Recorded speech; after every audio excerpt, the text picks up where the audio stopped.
Get ready with മീയാണ്. അപ്പം ഞാൻ സ്കൂളിൽ വന്നിട്ടാണ്. അപ്പോൾ തട്ടൊക്കെ ചുറ്റണം. അപ്പോൾ ആദ്യം നമുക്ക് ഗെറ്റ് റെഡി വിത്ത് മീ ചെയ്യാം. അപ്പം ഞാൻ ഈ ഒരു വാട്ടറിൻ്റെ കാജൽ ഐലൈനറാണ് ഉപയോഗിക്കാനുള്ളത്. അപ്പം നമുക്ക് ആദ്യം വാലെഴുതി കൊടുക്കാം. ഇവിടെ ചെയ്ത് കൊടുക്കാം.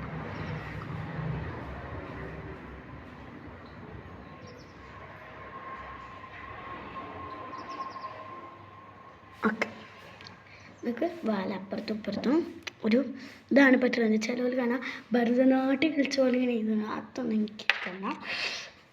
പിന്നെ എൻ്റെ കയ്യിലൊരു ലിപ് ബാം ഉണ്ട്. ഞാൻ ജസ്റ്റ് ലിപ് ബാമാണ് ഉപയോഗിക്കാറുള്ളത്.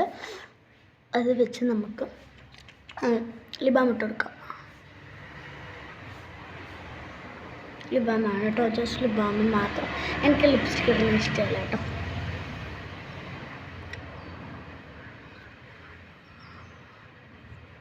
നമുക്ക് ബ്ലഷ് ഇട്ട് കൊടുക്കണം. Blush blend.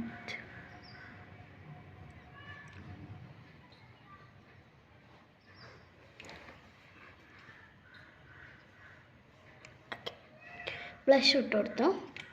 ആൻഡ് നെക്സ്റ്റ്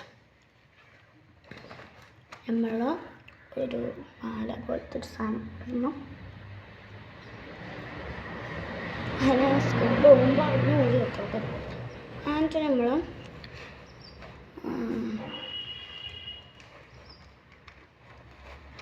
ഈ ലിപ് ബാം ഇട്ട് കൊടുക്കും. ഇതൊരു ലിപ് ബാമാണ്, ഡോക്ടർ എഴുതി തന്ന ഒരു ലിപ് ബാമാണ് കേട്ടോ. ചുണ്ട് പൊട്ടണീന്. അപ്പം അത്രേ ഉള്ളൂ എൻ്റെ വീഡിയോ. ബൈ.